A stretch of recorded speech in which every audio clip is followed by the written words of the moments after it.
Hello guys, कल हमने पढ़ा था लक्षद्वीप समूह और उसमें पढ़ा था पश्चिमी तटीय मैदान के बारे में है।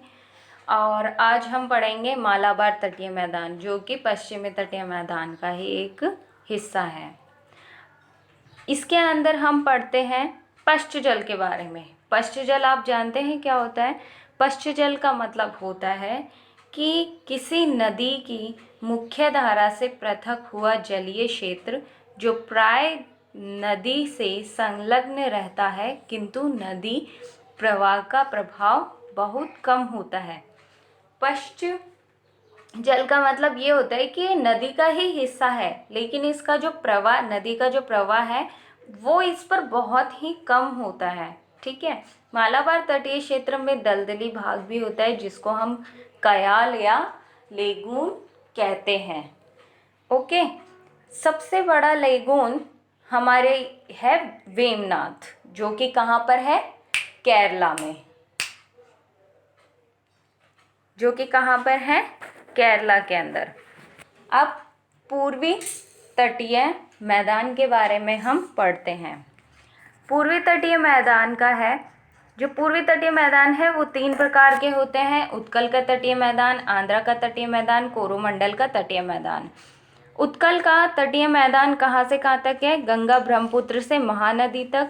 आंध्रा का तटीय मैदान महानदी से गोदावरी तक। कोरोमंडल का तटीय मैदान है गोदावरी से कन्याकुमारी तक। देखिए दोस्तों, मैं आपको बहुत ही कम समय में बहुत अच्छे नोट्स प्रोवाइड करवा रही हूँ। ये मेरे खुद के बनाए हुए नोट्स हैं। मैं आपको बहुत ही कम समय में बहुत ही ज़्यादा आपको पढ़ने का बहुत सोर्स दे रही हूँ, ताकि आप ज़्यादा से ज़्यादा याद कर सकें। ओके। उत्कल व आंध्रा का तटीय मैदान को उत्तरी सरकार का तटीय मैदान भी कहते हैं। ठीक है।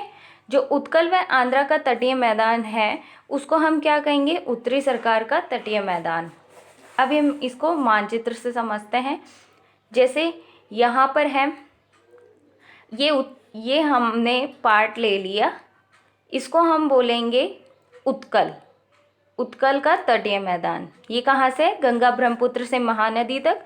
फिर ये आंध्रा आ गया, फिर ये महानदी से गोदावरी तक, फिर ये कोरोमंडल आ गया, जो कि गोदावरी से कन्याकुमारी तक है।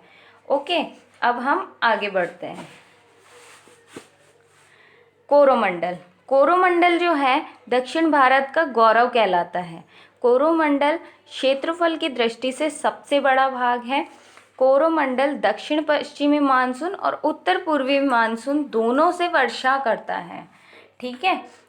अब हम प्रायद्वीपीय पठार के बारे में पढ़ते हैं। प्रायद्वीप का मतलब क्या होता है? प्रायद्वीप का मतलब होता है जिसके 3 भाग जल से घिरे हुए हों या लगे हुए हों, घिरे हुए हों। ये घिरे हुए आना चाहिए।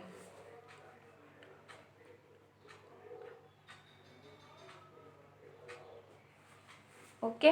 निर्माण इसका आर्कियन युग में हुआ था। विश्व का प्राचीनतम पठारी भाग कहलाता है ये। विवर्तनिक दृष्टि से निर्माण यदि इसका देखें तो इसका निर्माण वलय और भ्रंशन से हुआ है। वलय का मतलब फोल्ड होता है, भ्रंशन का मतलब टेंशन होता है। इसके संयुक्त भाग से ही क्या हुआ है? प्रायद्वीपीय का निर्माण हुआ है। जो वलय और भ्रंशन का जो कारण है वो क्या हो सकता है? ज्वालामुखी व भूकंप। ओके। अब विवर्तनिक दृष्टि से यदि देखें तो प्रायद्वीपीय भाग भारत पूर्णतः शांत क्षेत्र कहलाता है। अपवाद हम भूकंप मान सकते हैं। भूकंप से कोयना बांध व लातूर बांध का निर्माण हुआ है। ठीक है। ये दोनों ही कहाँ पर है? महाराष्ट्र के अंदर है। अब हम आगे बात करते हैं। ये हम देख लो यहाँ पर से, कोयना व लातूर डैम के निर्माण का प्रमुख कारण जो है वो क्या है? भूकंप। ओके। अब हम बात करते हैं प्रायद्वीपीय पठारी भाग। इसके 2 भाग हैं, पहाड़ी और पठारी। इसे हम मानचित्र से समझेंगे। यहाँ पर जो पठारी भाग के हम बात करेंगे, जो यहाँ पर ये जो पार्ट है ये है छोटा नागपुर। छोटा नागपुर के जस्ट नीचे है छत्तीसगढ़ पठार। उसके जस्ट नीचे है दंड कारण्य पठार, और दंडकारण्य के जस्ट आगे कौन सा है, विदर्भ का पठार है। ठीक है, ये है तेलंगाना का पठार, कर्नाटक का पठार और कोयम्बटूर पठार। यहाँ पर हम पश्चिम में देखें तो ये काठियावाड़ का पठार हो गया। ओके, तो आज हम इतना ही पढ़ेंगे। आगे आप मेरे साथ साथ पढ़ते रहना और लाइक शेयर सब्सक्राइब जरूर करना। Thank you.